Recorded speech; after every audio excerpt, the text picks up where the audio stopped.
ನಮಸ್ತೆ ಮೇಡಮ್. ನಮಸ್ತೆ ಸುಚಿತ್ರಮ್ಮ, ಹೇಗಿದ್ದೀರಾ?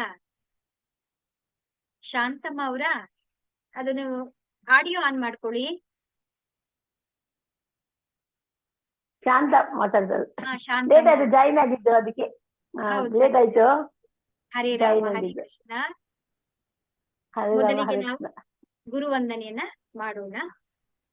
ಗುರುರ್ ಬ್ರಹ್ಮ ಗುರುರ್ ವಿಷ್ಣು ಗುರುರ್ ದೇವೋ ಮಹೇಶ್ವರ ಗುರು ಸಾಕ್ಷಾತ್ ಪರಬ್ರಹ್ಮ ತಸ್ಮೈ ಶ್ರೀ ಗುರುವೇ ನಮಃ. ತಸ್ಮೈ ಶ್ರೀ ಗುರುವೇ ನಮಃ. ತಸ್ಮೈ ಶ್ರೀ ಗುರುವೇ ನಮಃ. ರೇಖಿ ಮಾತೆಗೆ ಧನ್ಯವಾದಗಳು. ಬ್ರಹ್ಮ ವಿಷ್ಣು ಮಹೇಶ್ವರಿಗೆ ಧನ್ಯವಾದಗಳು. ನವ ದುರ್ಗೆಯರಿಗೆ ಧನ್ಯವಾದಗಳು. ನಮ್ಮ ನಿಮ್ಮ ತಂದೆ ತಾಯಿಯರಿಗೆ, ಪರಿವಾರದವರಿಗೆ ಧನ್ಯವಾದಗಳು. ನಮ್ಮ ನಿಮ್ಮ ಕುಲದೇವತೆ ಕುಲದೇವರುಗಳಿಗೆ ಧನ್ಯವಾದಗಳು. ಎಲ್ಲ ಗುರುಗಳಿಗೆ, ಸದ್ಗುರುಗಳಿಗೆ ಧನ್ಯವಾದಗಳು. ಎಲ್ಲ ಋಷಿ ಮುನಿಗಳಿಗೆ, ಸಾಧು ಸಂತರಿಗೆ ಧನ್ಯವಾದಗಳು. ಬ್ರಹ್ಮಾಂಡದಲ್ಲಿರುವಂತಹ ದಿವ್ಯ ಶಕ್ತಿಗಳಿಗೆ ಹಾಗೂ ನಮ್ಮ ಜೊತೆಯಲ್ಲಿರುವಂತಹ ದಿವ್ಯ ಶಕ್ತಿಗಳಿಗೆ ಧನ್ಯವಾದಗಳು. ಅವರ ಆಶೀರ್ವಾದ, ಕರುಣೆ, ಕೃಪೆ ಸದಾ ಯಾವಾಗ್ಲೂ ನಮ್ಮೆಲ್ಲರ ಮೇಲೆ ಹೀಗೆ ಇರ್ಲಿ ಅಂತ ಹೇಳಿ ನಾವು ಪ್ರಾರ್ಥನೆಯನ್ನ ಮಾಡ್ಕೊಳ್ಳೋಣ.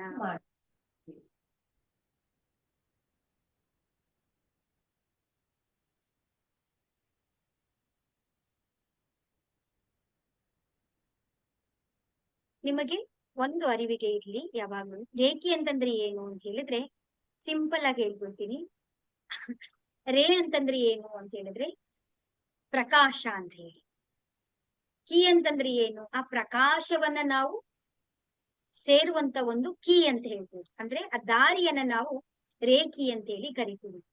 ಈ ಪ್ರಕಾಶ ಹೇಗಿರುತ್ತೆ, ಅದ್ ಎಲ್ಲಿರುತ್ತೆ ಅಂತೇಳಿ ಬ್ರಹ್ಮಾಂಡದಲ್ಲಿರುವಂತ ಒಂದು ಅದ್ಭುತ ದಿವ್ಯವಾದಂತ ಒಂದು ಚೇತನ. ಅದು ಸರ್ವವ್ಯಾಪಿಯಾಗಿರುತ್ತೆ, ಸರ್ವಾಂತರ್ಯಾಪಿಯಾಗಿರುತ್ತೆ. ಎಲ್ಲಾ ಕಡೆನೂ ಕೂಡ ಆ ಒಂದು ಚೇತನ ಯಾವಾಗ್ಲೂ ಇರುತ್ತೆ. ಆ ಸರ್ವವ್ಯಾಪಿಯಾಗಿರುವಂತ ಚೇತನವನ್ನ ನಾವು ಸೇರುವಂತ ದಾರಿಯನ್ನ ನಾವು ರೇಖಿ ಅಂತೇಳಿ ನಾವು ಕರಿತೀವಿ. ಅಂದ್ರೆ ಸಿಂಪಲ್ ಆಗಿ ಅರ್ಥ ಏನು ಅಂದ್ರೆ ಆ ಪರಮಾತ್ಮನನ್ನ ಕಾಣುವ, ಆ ಪರಮಾತ್ಮನನ್ನ ಸೇರುವಂತ ದಾರಿಯನ್ನ ನಾವು ರೇಖಿ ಅಂತೇಳಿ ನಾವು ಕರಿತೀವಿ. ಅಂತಂದ್ರೆ ನಮ್ಮ ಉದ್ದೇಶ ಏನು ಅಂದ್ರೆ ನಮ್ಗೆ ಯಾವ್ಯಾವುದೇ ಸಮಸ್ಯೆಗಳಿದ್ರು ಕೂಡ ಇಲ್ಲಿಗೆ ಯಾಕೆ ಬಂದಿದೀವಿ ಅಂದ್ರೆ ಆ ಪರಮ ತತ್ವವನ್ನ, ಆ ಪರಮಾತ್ಮನನ್ನ ನಾವು ಕಾಣೋದಿಕ್ಕೆ ನಾವು ಬಂದಿದ್ದೀವಿ. ಇಲ್ಲಿ ಏನೇನಾಗುತ್ತೆ ರೇಖಿನಲ್ಲಿ ಅಂದ್ರೆ ನಾವು ಆರೋಗ್ಯವಂತರಾಗಿರ್ಬಹುದು, ನಮ್ಮ ಮಾನಸಿಕ ಒತ್ತಡಗಳನ್ನ ಕಡಿಮೆ ಮಾಡ್ಕೊಳ್ಬಹುದು, ಹಣಕಾಸಿನ ಸಮಸ್ಯೆಗಳಿರ್ಬಹುದು. ಈ ಪ್ರಕಾಶಕ್ಕೆ ಅದ್ರ ಕೈಲಿ ಏನ್ ಮಾಡಕ್ಕಾಗಲ್ಲ ಹೇಳಿ, ಹೌದಲ್ವಾ? ಯಾವುದೇ ರೀತಿಯಾದ ಸಮಸ್ಯೆಗಳಿದ್ರು ಕೂಡ ನಮ್ಗೆ ಪರಿಹಾರವನ್ನ ನಾವು ಕಂಡುಕೊಳ್ಬಹುದಾಗಿದೆ. ಆ ಪರಿಹಾರವನ್ನ ಕಂಡ್ಕೊಳ್ಬೇಕಾದ್ರೆ ಮೂಲ ಪ್ರಶ್ನೆ ಏನ್ ಬರುತ್ತೆ ನಮ್ಗೆ? ಮೂಲ ಪ್ರಶ್ನೆ ಯಾವುದು ಅಂದ್ರೆ ನಾನು ಯಾರು? ನಾನು ಯಾರು ಅನ್ನೋ ಪ್ರಶ್ನೆಗೆ ಯಾರು ಉತ್ತರ ಕಂಡುಕೊಳ್ತೀರಲ್ವಾ, ಅವರಿಗೆ ತಾನು ಎಲ್ಲಿ ಹೋಗಿ ಸೇರ್ಬೇಕು ಅನ್ನೋ ದಾರಿ ಗೊತ್ತಾಗುತ್ತೆ. ಅಂದ್ರೆ ನಮ್ಮ ಒಳಗೆ ನಾವೇನ್ ಮಾಡ್ತಾ ಇದ್ದೀವಿ, ನಾವು ಈಗ ಕಣ್ಣನ್ನ ಬಿಟ್ಟಿದೀವಿ, ನಮ್ಮ ಚರ್ಮ ಚಕ್ಷು ಕಣ್ಣಿಂದ ನಾವೇನ್ ಮಾಡ್ತಾ ಇದೀವಿ, ನಾವು ಅವ್ರೇನ್ ಮಾಡ್ತಾ ಇದ್ದಾರೆ, ಇವ್ರೇನ್ ಮಾಡ್ತಾ ಇದ್ದಾರೆ, ನಮ್ ಹಸ್ಬೆಂಡ್ ಏನ್ ಮಾಡ್ತಿದ್ದಾರೆ, ನಮ್ ರಿಲೇಟಿವ್ಸ್ ಏನ್ ಹೇಳ್ತಿದ್ದಾರೆ, ಹೌದಲ್ವಾ? ಅವ್ರ ಏನ್ ಮಾಡ್ತಾ ಇದ್ದಾರೆ, ಅವ್ರು ಸರಿ ಮಾಡ್ತಿದಾರ, ತಪ್ಪು ಮಾಡ್ತಿದಾರ, ನಾವು ಈ ಪ್ರಪಂಚವನ್ನ ನಾವು ನೋಡ್ತಾ ಇದೀವಿ. ಬರೀ ಅವರ ತಪ್ಪುಗಳನ್ನ ಅವ್ರು ಏನ್ ಮಾಡ್ತಾ ಇದಾರೆ ಅದನ್ನ ಮಾತ್ರ ನಾವು ಈ ಕಣ್ಣುಗಳಿಂದ ನಾವು ನೋಡ್ತಾ ಬರ್ತಾ ಇದ್ದೀವಿ. ಹೌದು ಹೌದು ಅಲ್ವಾ? ಅದನ್ನ ಮಾತ್ರ ನಾವು ನೋಡ್ತಾ ಬರ್ತಾ ಇದ್ದೀವಿ. ಆದ್ರೆ ನನ್ನ ಒಳಗಿನ ತತ್ವ ಯಾವುದು, ನಾನು ಯಾರು ಅನ್ನೋ ಒಂದು ಪ್ರಶ್ನೆಗೆ ಉತ್ತರ ನಮ್ಗೆ ಗೊತ್ತಾಗ್ಬೇಕಾಗತ್ತೆ, ಹೌದಲ್ವಾ? ನಾವು ಅಂತಂದ್ರೆ ಏನು? ನಮ್ಗೆ ಶರೀರ ಇದೆ, ಶರೀರದೊಳಗಡೆ ಏನಿದೆ? ಮನ್ಸಿದೆ. ಆ ಮನ್ಸಿನ ಒಳಗಡೆ ಏನಿದೆ? ಆತ್ಮ ಇದೆ. ಪೂಜಾ ಅವ್ರು ಹೇಳಿದ್ರು ಅಲ್ವಾ? ಆದ್ರೆ ಆ ಆತ್ಮ ಅಂತಂದ್ರೆ ಏನು? ಆ ಮನಸ್ಸು ಅಂತಂದ್ರೆ ಏನು? ಆತ್ಮದ ಭೋಜನ ಯಾವುದು? ಮನಸ್ಸಿನ ಭೋಜನ ಯಾವುದು? ಶರೀರಕ್ಕೆ ನಾವ್ ಏನ್ ಕೊಡ್ತಾ ಇದ್ದೀವಿ? ಅದನ್ನ ನಾವು ಯಾವಾಗ ನೋಡ್ಬೇಕು ಅಂತ ಹೇಳಿದ್ರೆ, ನಾವು ನಮ್ಮ ಈ ಚರ್ಮ ಚಕ್ಷು ಕಣ್ಣನ್ನ ನಾವು ಮುಚ್ಚಬೇಕು. ನಮ್ಮ ಒಳಗಣ್ಣಿನಿಂದ ನಾವು ನೋಡ್ತಾ ಬರ್ಬೇಕು. ನಮ್ಮ ಅಂತರಗಣ್ಣಿನಿಂದ ನಾವು, ಒಳಗಡಿನ ಕಣ್ಣಿನಿಂದ ನಾವು ನಾನ್ ಏನ್ ಮಾಡ್ತಾ ಇದ್ದೀನಿ, ನಾನ್ ಯಾರು, ನಾನು ಏನಕ್ಕೆ ಬಂದಿದ್ದೇನೆ, ನನ್ನ ಕೆಲಸ ಏನು, ನೀವು ಒಂದೊಂದೇ ಕ್ವಶನ್ಸ್ ಅನ್ನ ನೀವು ಕೇಳ್ಕೊಳ್ತಾ ಧ್ಯಾನದ ನಿಮ್ಮ ಒಳಗಣ್ಣಿನಿಂದ ನೀವು ನಿಮ್ಮನ್ನ ಪ್ರಶ್ನೆಯನ್ನ ಮಾಡ್ಕೊಳ್ತಾ ಬಂದಾಗ ಪ್ರತಿಯೊಂದಕ್ಕೂ ಕೂಡ ನಿಮ್ಗೆ ಉತ್ತರ ಸಿಗುತ್ತೆ. ಆ ಉತ್ತರ ಸಿಗೋ ದಾರಿ ಯಾವುದು ಅಂತ ಹೇಳಿದ್ರೆ ಅದೇ ಧ್ಯಾನ. ನಾವು ಧ್ಯಾನ ಮಾಡ್ತಾ ಇದೀವಿ, ಹೌದಲ್ವಾ? ಎಲ್ಲರಿಗೂ ಧ್ಯಾನ ಗೊತ್ತಿದೆ, ಎಲ್ಲರೂ ಧ್ಯಾನ ಮಾಡ್ಬೇಕು ಅಂತ ಹೇಳಿ. ಆದ್ರೆ ನಾವೇನ್ ಮಾಡ್ತಾ ಇದೀವಿ? ನಾವು ಯಾವುದೇ ಎಫರ್ಟ್ ಅನ್ನ ಹಾಕ್ಬಾರ್ದು ಧ್ಯಾನದಲ್ಲಿ. ನಮ್ಮ ಪ್ರಯತ್ನವನ್ನ ನಾವು ಮಾಡಬಾರ್ದು. ಅಂದ್ರೆ ನಾವು ನಾಮ ಜಪನಾದ್ರೂ ಮಾಡಿದ್ರೆ ಏನಾಗುತ್ತೆ? ಅದು ಕ್ರಿಯೆ ಆಗತ್ತೆ. ಓಂ ಚಾಂಟಿಂಗ್ ಮಾಡಿದ್ರೆ ಏನಾಗುತ್ತೆ? ಅದು ಕೂಡ ಕ್ರಿಯೆ ಆಗತ್ತೆ.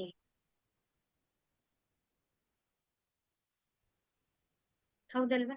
ನಾವು ಮಂತ್ರ ಹೇಳ್ತಾ ಇರ್ತೀವಿ, ನಾವು ಆ ಮಂತ್ರ ಹೇಳಿದಾಗ್ಲೂ ಏನಾಗುತ್ತೆ? ಅದು ಕೂಡ ಏನಾಗುತ್ತೆ? ಕ್ರಿಯೆ ಆಗತ್ತೆ. ಪೂಜಾ ಅವರು ಇಲ್ಲಿ ಅನ್ಮ್ಯೂಟ್ ಮಾಡ್ಕೊಂಡು ಮಾತಾಡಿ. ನಿಮ್ಗೆ ಡೌಟ್ಸ್ ಇತ್ತು ಹೇಳ್ಬೇಕಿತ್ತು ಅಂದ್ರೆ ಮೆಸೇಜ್ ಮಾಡ್ತಾ ಇದ್ರೆ ನಮ್ಮ ಗಮನ ಏನಾಗುತ್ತೆ ಅಂದ್ರೆ ನಿಮ್ಗೂ ಕೂಡ ಆ ಮೆಸೇಜ್ ಕಡೆ ಗಮನ ಹೋಗ್ತಾ ಇರುತ್ತೆ. ಹಾಗಾಗಿ ನಿಮ್ಮ ಮನಸ್ಸು ಒಂದು ಕ್ಷಣ ಆ ಕಡೆ ಈ ಕಡೆ ಡಿಸ್ಟರ್ಬೆನ್ಸ್ ಆಗುತ್ತೆ. ಹೇಳಿ ಪೂಜಾ ಅವ್ರೆ, ಅನ್ಮ್ಯೂಟ್ ಮಾಡ್ಕೊಳ್ಳಿ. ನೀವೇನು ಹೇಳಕ್ ಆತ್ಮ, ಹೌದು, ನಮ್ಮ ಒಳಗಡೆ ಇರುವಂತದ್ದು ಆತ್ಮ. ಶರೀರಕ್ಕೆ ನೀವು ಹೇಳಿದ್ರು, ಮಾತಾಡಿ ಪೂಜಾ ಅವ್ರೆ.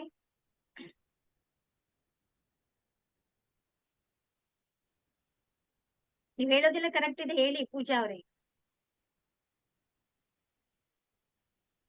ಸರಿ, ಆ ಒಂದು ಪ್ರಶ್ನೆಗೆ ನಾವು ಎಸ್ ಮ್ಯಾಮ್. ನಾವು ಆತ್ಮ ನಾವು ಹೇಳಿ. ಆತ್ಮ, ಇದು ಶರೀರ ಅನ್ನೋದು ಶಾಶ್ವತ ಅಲ್ಲ. ನಾವು ಡೈಲಿ ಹೇಗೆ ಬಟ್ಟೆ ಚೇಂಜ್ ಮಾಡ್ತೀವೋ ಹಂಗೆ ಈ ಜನ್ಮದಲ್ಲಿ ಇದು ಈ ಬಟ್ಟೆ ಅಂದ್ರೆ ಈ ಶರೀರ ಹಾಕೊಂಡ್ ಬಂದಿದೀವಿ. ಈ ಹೌದು, ಶರೀರ ಅನ್ನೋದು ಮುಖ್ಯ ಅಲ್ಲ. ನಮ್ಮ ಆತ್ಮ, ನಾವು ಡೈಲಿ ನಮ್ಮ ಆ, ದೇಹಕ್ಕೆ ಊಟ ಹೆಂಗ್ ಕೊಡ್ತೀವೋ ಹಂಗೆ ನಮ್ಮ ಆತ್ಮಕ್ಕೆ ಊಟ ಅಂದ್ರೆ ಇದು ಧ್ಯಾನ. ಧ್ಯಾನ ಮಾಡೋದ್ರಿಂದ ನಮ್ಮ ಬ್ರಹ್ಮರಂಧ್ರ ಮೂಲಕ ಕಾಸ್ಮಿಕ್ ಎನರ್ಜಿ ಅನ್ನೋದು ಫ್ಲೋ ಆಗುತ್ತೆ ಈ ಬ್ರಹ್ಮಾಂಡದ ಮೂಲಕ. ಸೊ ಅದರಿಂದ ನಮ್ದು 7 ಚಕ್ರ ಆಕ್ಟಿವೇಶನ್ ಆಗಿ 7 ಚಕ್ರ ಆಕ್ಟಿವೇಶನ್ ಆಗಿ ನಮ್ದು ಪಿಟ್ಯೂಟರಿ ಗ್ಲ್ಯಾಂಡ್ ಅಂತ ಇರುತ್ತೆ, ಥರ್ಡ್ ಐ ಕೂಡ ಓಪನ್ ಆಗೋ ಸಾಧ್ಯತೆ ಇರುತ್ತೆ. ನಾವ್ ಯಾವ ಕಾರಣಕ್ಕೋಸ್ಕರ ಈ ಭೂಮಿ ಮೇಲೆ ಜನ್ಮ ತಾಳಿದೀವಿ, ಸೊ ನಮ್ ಕರ್ಮ ಏನು, ಹೋದ್ ಜನ್ಮದಲ್ಲಿ ನಾವು ಎಷ್ಟು ಪಾಪ ಮಾಡಿದೀವಿ, ಪುಣ್ಯ ಮಾಡಿದೀವಿ, ಸೊ ಅದನ್ನೆಲ್ಲ ತಿಳ್ಕೊಬಹುದು. ಆ ಕರ್ಮ ಕಳ್ಕೊಂಡು ನಾವು ಮುಕ್ತಿ ಹೇಗ್ ಹೋಗ್ಬೇಕು, ಮೋಕ್ಷಕ್ಕೆ ದಾರಿ ಹೇಗೆ, ಸೊ ಇದನ್ನೆಲ್ಲ ಪ್ರತಿಯೊಂದು ತಿಳ್ಕೊಬೇಕು ಅಂದ್ರೆ ಧ್ಯಾನ ಅನ್ನೋದು ಅವಶ್ಯಕ. ಧ್ಯಾನ ಅನ್ನೋದು ನಮ್ ಕಿವಿ ಮೇಲೆ ಬಿದ್ದಿದೆ ಅಂದ್ರೆ ನಮ್ದು ಇದು ಎಷ್ಟೋ ಜನ್ಮದ ಪುಣ್ಯ. ಅಂದ್ರೆ ಒಂದು ಹಾಡ ಅಂದಿದಾರಲ್ವಾ, ಏಸು ಕಾಯಂಗಳ ಕಳೆದು 84 ಲಕ್ಷ ಯೋನಿ ದಾಟಿ ಬಂದ ಈ ಶರೀರ. ಅಂದ್ರೆ ನಾವು 84 ಲಕ್ಷ ಯೋನಿ ದಾಟಿ ಅಂದ್ರೆ 84 ಲಕ್ಷ ಒಂದು ಪ್ರಾಣಿ ಆಗಿರ್ಬೋದು, ಒಂದು ಸಸ್ಯ ಆಗಿರ್ಬೋದು, ಕ್ರಿಮಿ ಕೀಟ, ಇವೆಲ್ಲ ಜನ್ಮ ದಾಟಿ ನಾವು ಮನುಷ್ಯ ಜನ್ಮಕ್ಕೆ ಬಂದಿದೀವಿ. ಮನುಷ್ಯ ಅಂದ್ರೆ ನಮ್ಗೆ ಒಂದು ತಿಳುವಳಿಕೆ, ಬುದ್ಧಿ ಅನ್ನೋದು ಇರುತ್ತೆ. ದೇವ್ರು ನಮ್ಗೆ ಏನೋ ಒಂದು ಸಾಧನೆ ಮಾಡ್ಲಿಕ್ಕೆ ಮನುಷ್ಯ ಜನ್ಮ ಕೊಟ್ಟಿರ್ತಾನೆ, ಮುಕ್ತಿ ಹೊಂದ್ಲಿಕ್ಕೆ. ನಾವು ಪ್ರಾಣಿಗಳನ್ನ ಹತ್ಯೆ ಮಾಡ್ಬಾರ್ದು, ಯಾರ ಮನಸ್ಸನ್ನು ನೋಯಿಸ್ಬಾರ್ದು. ಎಲ್ಲಿಂದ ಜಾಯ್ನ್ ಆಗಿದ್ದೀರಾ ನೀವು? ಬೆಳಗಾವಿ ಜಿಲ್ಲೆ ಕಾಗವಾಡ ತಾಲೂಕ್ ಅಂತ ಒಂದು ಪುಟ್ಟ ಹಳ್ಳಿ ಮೇಡಮ್ ನಮ್ದು, ಮೊಳವಾಡ್ ಅಂತ. ಒಂದ್ 4 ವರ್ಷದಿಂದ ನಾನು ಧ್ಯಾನ ಮಾಡ್ತಾ ಇದ್ದೀನಿ. ಎಸ್ ಮ್ಯಾಮ್, ನಾನು ಕರ್ಮ ಪ್ರಕ್ಷಾಳನೆ ಅಂತಾನು ಕೂಡ ಮಾಡ್ತಾ ಇದ್ದೀನಿ. ಅಂದ್ರೆ ಹೋದ್ ಜನ್ಮದಲ್ಲಿ ನಾನು ಏನಾಗಿ ಹುಟ್ಟಿದ್ದೆ, ನಾನು ಯಾರು ಅನ್ನೋದು ತಿಳ್ಕೊಳ್ದು ನಂಗೊಂದು ಕುತೂಹಲ. ಪ್ರಯತ್ನವನ್ನ ಮಾಡ್ತಾ ಇದ್ದೀರಾ. ರೇಖಿ ಹೌದು ಕಲ್ತಿದ್ದೀರಾ? ಮ್ಯಾಮ್, ರೇಖಿನೂ ಕಲ್ತಿದ್ದೀನಿ ಮೇಡಮ್. ಇದ್ರ ಜೊತೆಗೆ 64 ವಿದ್ಯೆ ಇದೆ ಅನ್ನೋದು ನನಗ್ ಗೊತ್ತು. ಹೌದು. ಇವಾಗ ಲೆವೆಲ್ ಹನುಮಾನ್ ಎಲ್ಲಿವರೆಗೆ ಚಾಲಿಸದಲ್ಲಿ ಕಲ್ತಿದ್ದೀರಾ? ಏನ್ ಮೇಡಮ್? ರೇಖಿ ಲೆವೆಲ್ ಎಲ್ಲಿವರೆಗೆ ಕಲ್ತಿದ್ದೀರಾ? ರೇಖಿ ಲೆವೆಲ್ ಒಂದ್ ಮಾತ್ರ ಕಲ್ತಿದೀನಿ ಮೇಡಮ್. ಅಂದ್ರೆ ಮನೆಯಲ್ಲಿ ಫೈನಾನ್ಸಿಯಲ್ ಪ್ರಾಬ್ಲಮ್ ಇತ್ತು, ಹೀಗಾಗಿ ರೇಖಿ ಲೆವೆಲ್ 2 ತಗೊಳ್ಳಿಕ್ ಆಗ್ಲಿಲ್ಲ ನನ್ಗೆ. ಹ್ಮ್ ಅದಕ್ಕೋಸ್ಕರ ಮ್ಯಾಮ್ ಪುಸ್ತಕ ಓದ್ತೀನಿ, ಆಧ್ಯಾತ್ಮಿಕ ಪುಸ್ತಕಗಳನ್ನ ಓದ್ತಾ ಇರ್ತೀನಿ, ಸ್ವಾಧ್ಯಾಯ, ಧ್ಯಾನ. ನಾನು 24 ಗಂಟೆಯಲ್ಲಿ ಒಂದ್ 8-9 ತಾಸು ಧ್ಯಾನನೇ ಮಾಡ್ತೀನಿ ಮೇಡಮ್. ಒಳ್ಳೆ. ಮಹಾವತಾರ್ ಬಾಬಾಜಿದು ಕ್ರಿಯಾ ಯೋಗ ಮೆಡಿಟೇಷನ್ ಆಗಿರ್ಬೋದು, ಆನಾಪಾನಸತಿ ಧ್ಯಾನ ಆಗಿರ್ಬೋದು, ಪ್ರತಿಯೊಂದು ಕಲಿಬೇಕು ಅನ್ನೋದು ನನ್ಗೆ ಆಸಕ್ತಿ. ಓಂಕಾರ ಅಲ್ಲಿ ಆಗಿರ್ಬೋದು. ಒಳ್ಳೆ ದಾರಿನಲ್ಲೇ ನೀವು ಸಾಕ್ತಾ ಇದ್ದೀರಾ. ಬಟ್ ಏನು ಅಂದ್ರೆ ಒಂದು ಕಡೆ ನೆಲೆ ನಿಂತ್ಕೊಂಡು ನಿಮ್ಮ ಆತ್ಮಕ್ಕೆ ಯಾರು ಗುರುಗಳು ಅಂತ ಅನ್ಸುತ್ತೋ ಅಲ್ಲಿ ನಿಂತ್ಕೊಂಡು ನೀವು ಸ್ಥಿರವಾಗಿ ನಿಂತು ನೀವು ನಿಮ್ಮ ದಾರಿಯನ್ನ ಸುಲಭ ಮಾಡ್ಕೊಳ್ಳಿ. ಆಗ ನಿಮ್ಗೆ Yes, ಏನಾಗುತ್ತೆ, ma'am. ನೀವು ಅನ್ಕೊಂಡಿರುವಂತದ್ದು ಗುರಿಯನ್ನ ದಾಟೋದಿಕ್ಕೆ ನಿಮ್ಗೆ ತುಂಬಾ ಈಸಿ ಆಗತ್ತೆ. ಬೇಗ ನೀವೇನ್ ರೀಚ್ ಮಾಡ್ಬೇಕು ಅಂತ ಅನ್ಕೊಳ್ತೀರಲ್ಲ ಅದನ್ನ ನೀವು ರೀಚ್ ಮಾಡ್ತೀರಾ. ನೀವು ಇಲ್ಲ ತಿಳ್ಕೊಂಡಿದ್ದೀರಾ, ಬಟ್ ಅದನ್ನ ಪ್ರಾಕ್ಟೀಸ್ ಮಾಡ್ತಾ ಇದ್ದೀರಾ. ಕಲ್ತ್ಕೊಂಡು ಅದನ್ನ ಮಾಡ್ತು ಅಂದ್ರೆ ನಿಮ್ ಕೈಗಳಿಂದ ಸಾವಿರಾರು ಜನರಿಗೆ ಉಪಯೋಗ ಆಗುವಂತದನ್ನ ಆ ಪರಮಾತ್ಮ ಬರೆದು ಇಟ್ಬಿಟ್ಟಿದ್ದಾನೆ. ಹಾಗೆ ಆಗುತ್ತೆ ನಿಮ್ Yes, ಕೈಗಳಿಂದ. ಆದ್ರೆ ಒಂದು ಕಡೆ ನೆಲೆ ನಿಲ್ಬೇಕು ನೀವು. ಯಾರು ಅಂದ್ರೆ ಗುರುವಿನ ನೀವು ಸೆಲೆಕ್ಟ್ ಮಾಡ್ಕೊಳ್ಬೇಕು. ನೀವು ಯಾರ್ ಹೌದು ಗುರುಗಳಾದ್ರೂ ಮ್ಯಾಮ್. ನೀವು ಸೆಲೆಕ್ಟ್ ಮಾಡ್ಕೊಳ್ಳಿ. ಒಂದು ಕಡೆ ನೆಲೆ ನಿಂತು ನಿಮ್ಮ ಹಸಿವು ಇದೆಯಲ್ಲ, ನಿಮ್ಗೆ ಏನ್ ಬೇಕು ಅಂತ ಒಂದು ತವಕ ಇದೆಯಲ್ಲ, ಅದನ್ನ ಪಡ್ಕೊಳ್ಬೇಕು ಅನ್ನೋ ಇಚ್ಛೆ ಇದೆಯಲ್ಲ, ಅದನ್ನ ಯಾರು ಕೊಡ್ತಾರೆ ಅಂತ ಅನ್ಸುತ್ತೆ ನಿಮ್ಗೆ, ಅಲ್ಲಿ ನೆಲೆ ನಿಂತ್ಕೋಬೇಕು ನೀವು ಒಂದು ಕಡೆ. ಯಾಕಂದ್ರೆ ಇಲ್ಲೊಂದ್ ಸ್ವಲ್ಪ ದಿನ, ಅಲ್ಲೊಂದ್ ಸ್ವಲ್ಪ ದಿನ, ಈ ಕಡೆ ಒಂದ್ ಸ್ವಲ್ಪ ದಿನ ಇದ್ದಾಗ ಏನಾಗುತ್ತೆ, ಆ ದಾರಿ ಏನಾಗುತ್ತೆ, ಚದುರಿ ಹೋಗುತ್ತೆ. ಸಾಗಿದಂತದ್ದು ಸಮಯ ನಿಮ್ಗೆ ವ್ಯರ್ಥ ಆಗ್ಬಿಡುತ್ತೆ. ಹಾಗಾಗಿ ಒಂದು ಕಡೆ ನೆಲೆ ನಿಂತ್ಕೊಂಡು ಒಂದು ನೀವು ದಾರಿಯನ್ನ ಮುಂದೆ ಸಾಗಿದಾಗ ಈಸಿಯಾಗಿ ನಿಮ್ಮ ಗುರಿಯನ್ನ ನಿಮ್ಗೆ ಸಾಧಿಸೋದಿಕ್ಕೆ ಸಾಧ್ಯ ಆಗತ್ತೆ.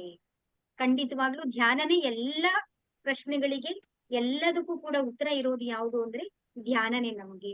ಅದಕ್ಕೆ ನಮ್ಮ ಈ ಒಂದು ಶಿವಶಕ್ತಿ ರೇಖೆ ಅಭಿಯಾನದಲ್ಲಿ ನಿಮ್ಮೆಲ್ಲರಿಗೂ ಕೂಡ ಯಾಕೆ ನಾವು ಧ್ಯಾನವನ್ನ ಮಾಡಿಸ್ತೀವಿ ಅಂತ ಹೇಳಿದ್ರೆ, ನಾನ್ ಯಾಕೆ ಧ್ಯಾನನೇ ಇಂಪಾರ್ಟೆನ್ಸ್ ಕೊಡ್ತೀನಿ ಅಂತ ಹೇಳಿದ್ರೆ, ನಿಮ್ಮ ಎಲ್ಲ ಪ್ರಶ್ನೆಗಳಿಗೆ ನಿಮ್ಗೆ ಉತ್ತರ ಸಿಗ್ತಾ ಬರುತ್ತೆ. ಆದ್ರೆ ತಾಳ್ಮೆಯಿಂದ ನೀವು ಸ್ವಲ್ಪ ದಿನ ಡೇಟ್ನ ಬೇಕಾದ್ರೆ ಬರ್ದಿಟ್ಕೊಳ್ಳಿ ನೀವೆಲ್ಲರೂ.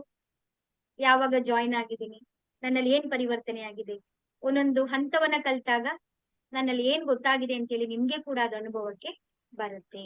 ಹಾಗಾಗಿ ಸಣ್ಣ ಪುಟ್ಟದಾಗಿ ನೀವೇನ್ ಬದಲಾವಣೆಗಳನ್ನ ಮಾಡ್ಕೋಬೇಕು ಅಂತ ಹೇಳಿದ್ರೆ, ನೀವೆಲ್ಲರೂ ಕೂಡ ಏನು ಅಂತಂದ್ರೆ ನಮ್ಮ ಆಹಾರ ಪದ್ಧತಿಗಳನ್ನ ಬದಲಾವಣೆ ಮಾಡ್ಕೊಳ್ಳಿ. ದಯವಿಟ್ಟು ಎಲ್ಲರೂ ಕೂಡ ಕಾಫಿ ಟೀ ಕುಡಿಬೇಡಿ, ಸಕ್ಕರೆಯನ್ನು ತಿನ್ಬೇಡಿ, ಮೈದಾ ತಿನ್ಬೇಡಿ, ಇವನ್ ಹಾಲನ್ನು ಕೂಡ ನಾವು ಕುಡಿಬಾರ್ದು. ಹಾಲು ಕೂಡ ಇವತ್ತು ತುಂಬಾ ಕೆಮಿಕಲ್ ಆಗಿದೆ. ಹಾಗೆ ಆಲ್ಟರ್ನೇಟಿವ್ ತುಂಬಾ ಇರುವಂತದ್ದು ಪ್ರಾಕೃತಿಕ ಊಟಗಳು ಏನೇನ್ ಬರುತ್ತೋ ಅವುಗಳೆಲ್ಲ ಸ್ವಲ್ಪ ಸ್ಟಡಿ ಮಾಡ್ಕೊಂಡು ಆದಷ್ಟು ಹಸಿರು ತರಕಾರಿ, ಹಸಿರು ಸೊಪ್ಪುಗಳನ್ನ, ಅರ್ಧ ಬೇಯಿಸಿರುವಂತ ಊಟವನ್ನ, ತುಂಬಾ ಬೇಯಿಸಿರುವಂತ ಊಟವನ್ನ ನಾವು ಸೇವಿಸಬಾರ್ದು. ನಮ್ಮ ಊಟದ ಪದ್ಧತಿನ ನಾವು ಬದಲಾವಣೆ ಮಾಡ್ಕೊಳ್ಬೇಕಾಗಿದೆ. ಆಮೇಲೆ ಏನ್ ಗೊತ್ತಾ, ನಮ್ಮ ಬಾಡಿ ಹೇಳುತ್ತೆ, ನಾವು ಶರೀರದ ಮಾತನ್ನ ಕೇಳ್ಬೇಕು. ಅದ್ ಯಾವಾಗ ಹಸಿವು ಅನ್ನುತ್ತೆ ಆಗ ಊಟವನ್ನ ಕೊಡ್ಬೇಕು ನಾವು. ಯಾವಾಗ ಅದು ನಿದ್ದೆ ಕೇಳುತ್ತೆ ಆವಾಗ ನಿದ್ದೆಯನ್ನ ಮಾಡ್ಬೇಕು ನಾವು. ಯಾವಾಗ ನೀರ್ ಕೇಳಿಸುತ್ತೆ ಅವಾಗ ನೀರನ್ನ ಕುಡಿಬೇಕು ನಾವು.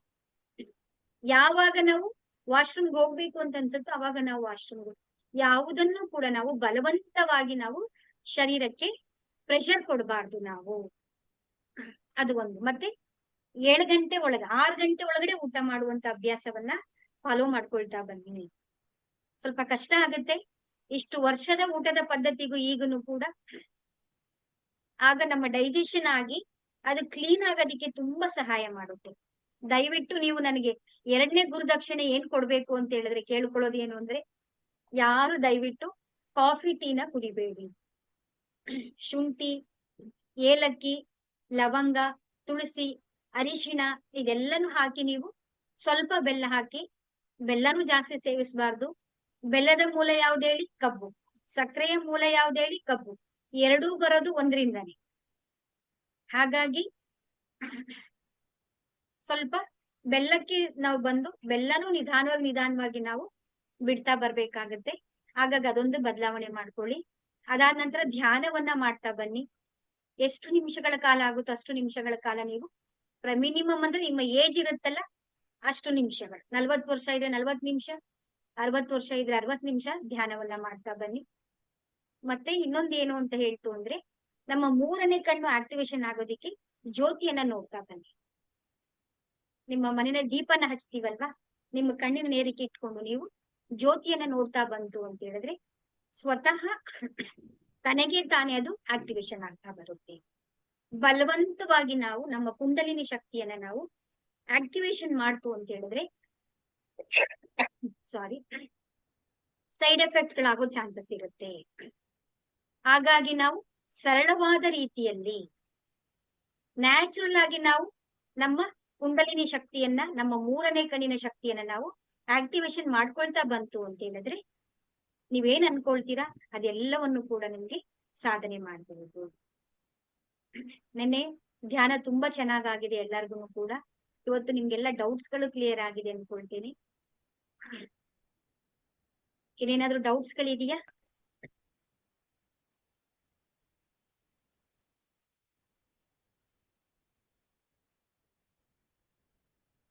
ಯಾರಿಗೂ ಡೌಟ್ಸ್ ಇಲ್ಲ ಅಂತ ಅನ್ಕೊಳ್ತೀನಿ. ಧ್ಯಾನವನ್ನ ಹಾ ಒಂದೇ ನಿಮಿಷ ಮ್ಯಾಮ್, ಒಂದೇ ಡೌಟ್ ಇದೆ. ಇವಾಗ ಧ್ಯಾನ ಮಾಡುವಾಗ ನಮ್ದು ಆಸ್ಟ್ರಲ್ ಟ್ರಾವೆಲಿಂಗ್ ಆಗ್ಬೇಕಂದ್ರೆ ನಮ್ದು ಆಸ್ಟ್ರಲ್ ಬಾಡಿ ಹೊರಗಡೆ ಹೋಗ್ಬೇಕು ಅಂತ ಹೇಳ್ತಾರೆ. ಹೊಕ್ಕಳ ಹತ್ರ ಸಿಲ್ವರ್ ಕಾರ್ಡ್ ಇರುತ್ತೆ, ಅದು ಕಟ್ ಆಯ್ತು ಅಂದ್ರೆ ಪ್ರಾಣ ಹೋಗುತ್ತೆ ಅಂತ ಹೇಳ್ತಾರೆ. ಅದಕ್ಕೆ ಸೊ ಅದು ಹೇಳ್ತಾ ಇರೋದು, ಆಸ್ಟ್ರಲ್ ಅದಕ್ಕೆ ನಾನು ನಿಮ್ಗೆ ಹೇಳ್ತಾ ಇರೋದು, ಒಬ್ರು ಗುರುಗಳ ಹತ್ರ ನೀವು ಕರೆಕ್ಟ್ ಆಗಿ ನೀವು ನೆಲೆ ನಿಂತು ನಿಮ್ಮ ಸ್ಥಿತಿಗಳು ಏನಿರುತ್ತೆ, ನಿಮ್ಗೆ ಯಾವ ದಾರಿನಲ್ಲಿ ಹೋಗ್ಬೇಕು, ನೀವ್ ಎಷ್ಟು ದೂರ ಟ್ರಾವೆಲ್ ಮಾಡಿದ್ರೆ ಎಲ್ಲವೂ ಕೂಡ ಗುರುಗಳಿಗೆ ಗೊತ್ತಾಗುತ್ತೆ. ಅವರ ಮಾರ್ಗದರ್ಶನದಲ್ಲೇ ನೀವು ಮುಂದೆ ನಡಿಬೇಕು. ಓಕೆ ಮ್ಯಾಮ್, ಬಟ್ ಏನ್ ಡೌಟ್ ಅಂದ್ರೆ ಇವಾಗ ಬೆಳ್ಳುಳ್ಳಿ, ಮಶ್ರೂಮು ಮತ್ತೆ ನೆನ್ಪ್ ಬರ್ತಾ ಇಲ್ಲ ಅದು, ಅವೆರಡು ತಿನ್ಬಾರ್ದು ಅಂತ ಹೇಳ್ತಾರೆ. ಯಾಕಂದ್ರೆ ನಮ್ ಆಸ್ಟ್ರಲ್ ಬಾಡಿ ಡ್ಯಾಮೇಜ್ ಆಗುತ್ತೆ, ತೂತ್ ಬೀಳುತ್ತೆ. ಸೊ ಅದು ನಮ್ ಸೋಲ್ಗೆ ಒಂದು ಕ್ಯಾನ್ಸರ್ ಇದ್ದ ಹಾಗೆ ಅಂತ ಹೇಳ್ತಾರೆ. ಅಂದ್ರೆ ಪತ್ರಿ ಸರ್ ಹೇಳ್ತಾ ಇದ್ರು ನನ್ಗೆ. ಕರೆಕ್ಟ್. ಮತ್ತೆ ಒಬ್ಬೊಬ್ರು ಮೈಕ್ರೋ ಪೂಜಾ ಅವರೇ, ಒಬ್ಬೊಬ್ರು ಒಂದೊಂದು ರೀತಿಯಲ್ಲಿ ಪ್ರಾಕ್ಟೀಸ್ ಅನ್ನ ಮಾಡ್ತಾ ಬರ್ತಿರ್ತಾರೆ. ನಮ್ಮಲ್ಲಿ ಏನು ಅಂತ ಹೇಳಿದ್ರೆ, ಇಲ್ಲಿ ನಾವು ಸಂಸಾರದಲ್ಲಿ ಇದ್ದಾಗ ನಾವು ಸರಳವಾಗಿ ನಾವು ಮಾಡ್ಕೊಳ್ತಾ ಬರ್ಬೇಕಾಗತ್ತೆ. ಎಲ್ಲ ಜೊತೆಗೆ ಇರ್ತೀವಿ ಅಲ್ವಾ ನಾವು. ಹಾಗಾಗಿ ಸರಳವಾಗಿ ನಾವು ಎಲ್ಲವನ್ನು ಕೂಡ ನೋಡಿರ್ಬೋದು ನೀವು. ಕನಕದಾಸರನ್ನ ನೋಡಿರ್ಬೋದು, ಮೀರಾಬಾಯಿ ಅವ್ರು ನೋಡಿರ್ಬೋದು, ಸರ್ವಜ್ಞ ಅವ್ರು ನೋಡಿರ್ಬೋದು, ನಾವು ಗುರು ನಾನಕ್ ಅವ್ರನ್ನ ನೋಡಿರ್ಬೋದು, ನಾವು ಕಬೀರ್ ದಾಸರನ್ನ ನೋಡಿದೀವಿ ನಾವು. ಎಲ್ಲರೂ ಕೂಡ ಏನು ಗೊತ್ತಾ, ಸರಳವಾದ ದಾರಿಯಲ್ಲಿ ಬಂದಿದ್ದಾರೆ. ಹೌದಲ್ವಾ? ಆ ಪರಮಾತ್ಮನ ದರ್ಶನ ಎಲ್ಲರೂ ಕೂಡ ಪಡ್ಕೊಂಡಿದ್ದಾರೆ. ಹಾಗಾಗಿ ಒಂದೊಂದೇ ಹೆಜ್ಜೆನ ಇಡ್ತಾ ನೀವು ಒಬ್ರು ಗುರುಗಳ ಮುಖಾಂತರ ನೀವು ಮುಂದೆ ಟ್ರಾವೆಲ್ ಮಾಡ್ತಾ ಬನ್ನಿ. ಖಂಡಿತ ನಿಮ್ಗೆ ನೀವೇನ್ ಅನ್ಕೊಂಡಿದೀರಲ್ವಾ ಅದೆಲ್ಲವೂ ಕೂಡ ಆಗುತ್ತೆ ನಿಮ್ಗೆ. ಪೂಜಾ ಅವ್ರೆ, ಟೆನ್ಷನ್ನೇ ಮಾಡ್ಕೋಬೇಡಿ ನೀವು. ಮ್ಯಾಮ್, ಮತ್ತೆ ಮೈಕ್ರೋವೇವ್ ಅಲ್ಲಿ ತಯಾರ್ ಮಾಡಿರುವಂತ ಫುಡ್ ತಿನ್ಬಾರ್ದು ಅಂತಾರೆ, ಅದ್ ಹೇಗೆ? ಪೂಜಾ ಅವ್ರೆ, ನಾನ್ ನಿಮ್ಗಾಗ್ಲೇ ಹೇಳ್ದೆ, ನಾವು ಊಟದ ಬಗ್ಗೆ ನಾವು ಮಾತಾಡಿದ್ರೆ ಒಂದಿನ ಸಾಕಾಗಲ್ಲ. ನಾವು ಊಟ ಮಾಡ್ತಾರೋ ಸಿಸ್ಟಮೇ ತಪ್ಪಿದೆ. ತುಂಬಾ ನಾವು ಮಾಡ್ತಾರೋ ಊಟ ತುಂಬಾ ನಮ್ ಸಿಸ್ಟಮೇ ತುಂಬಾ ತಪ್ಪಾಗಿದೆ. ಹಾಗಾಗಿ ನಾವೇನ್ ಮಾಡ್ಬೇಕು ಅಂದ್ರೆ ಒಂದೇ ಸಡನ್ ಆಗಿ ನಾವ್ ಏನನ್ನು ಬದಲಾವಣೆ ಬಾಡಿ ಅಡ್ಜಸ್ಟ್ ಮಾಡ್ಕೊಳ್ಬೇಕಾಗತ್ತೆ. ಹಾಗಾಗಿ ನಾವು ನಿಧಾನಕ್ಕೆ ನಾವು ಒಂದೊಂದೇ ಹೆಜ್ಜೆಯನ್ನ ಹಾಕ್ತಾ ನಾವು ಬದಲಾವಣೆಗಳನ್ನ ಮಾಡ್ಕೊಳ್ತಾ ಬರ್ಬೇಕಾಗತ್ತೆ. ಹಾಗಾಗಿ ನಿಧಾನವಾಗಿ ಒಂದೊಂದೇ ದಾರಿಯಲ್ಲಿ ನಾವು ಸಾಕ್ತಾ ಬರ್ಬೇಕಾಗತ್ತೆ. ಸಡನ್ ಆಗಿ ಒಟ್ಟಿಗೆ ನಾವು ಈಗ ನಾವು ತಿಂತಾ ಇರೋದು ಊಟನೇ ಕೆಮಿಕಲ್ಸ್ ಇದೆಯಲ್ಲ, ಪ್ರತಿಯೊಂದು ಕೆಮಿಕಲ್. ಸ್ವಾಭಾವಿಕವಾಗಿ ಯಾವುದನ್ನು ಕೂಡ ನಾವು ತಗೊಳಕ್ ಆಗ್ತಾ ಇಲ್ಲ ಇವಾಗ. ಹೇಗ್ ಮಾಡ್ತೀರಾ? ಅದಕ್ಕೇನೆ ಹೇಳ್ತಾ ಇರೋದು ನಾನು, ನಿಧಾನವಾಗಿ ನಿಧಾನವಾಗಿ ನಾವು ಒಂದೊಂದೇ ಮೆಟ್ಲನ್ನ ಹತ್ಕೊಳ್ತಾ ನಾವು ಪರಿವರ್ತನೆಯನ್ನ ಮಾಡ್ಕೊಳ್ತಾ ಬರ್ಬೇಕಾಗತ್ತೆ. ತುಂಬಾ ತುಂಬಾ ಟೆನ್ಷನ್ ತುಂಬಾ ತಲೆ ಕೆಡ್ಸ್ಕೊಬೇಡಿ. ನೀವು ಸರಳವಾಗಿರಿ. ನೀವೇ ಹೇಳ್ತೀರಾ. ನಾಳೆ ನಿಮ್ಗೆಲ್ಲರಿಗೂ ಕೂಡ ಧ್ಯಾನವನ್ನ ಮಾಡೋಣ. ಇವತ್ತು ನಾಲೆಡ್ಜ್ ಗಳನ್ನ ತಿಳ್ಕೊಂಡಿದ್ದೀರಾ. ಇದನ್ನ ಫಾಲೋ ಮಾಡ್ತಾ ಬನ್ನಿ. ಖಂಡಿತ ನಿಮ್ಗೆಲ್ಲರಿಗೂ ಕೂಡ ಒಂದಲ್ಲ ಒಂದು ಬದಲಾವಣೆಗಳು, ಜ್ಞಾನಗಳು ನಿಮ್ಗೆ. ಮಾಂಸಾಹಾರ ಕೂಡ ಬಿಡ್ಬೇಕಲ್ವಾ ಮೇಡಮ್? ಹೌದು ಹೌದು, ನಾನ್ ವೆಜ್ ನ ಸಡನ್ ಆಗಿ ಬಿಡಬೇಡಿ. ಸಮಯವನ್ನ ತಗೊಂಡು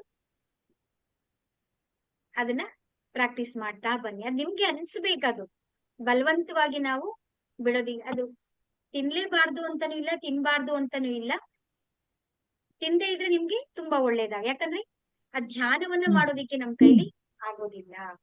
ಕೆಲವೊಂದು ಪ್ರೊಫೆಷನ್ಸ್ ಗಳಿಗೆ ಏನಾಗುತ್ತೆ, ನಾನ್ ವೆಜ್ ಬೇಕೇ ಬೇಕಾಗುತ್ತೆ.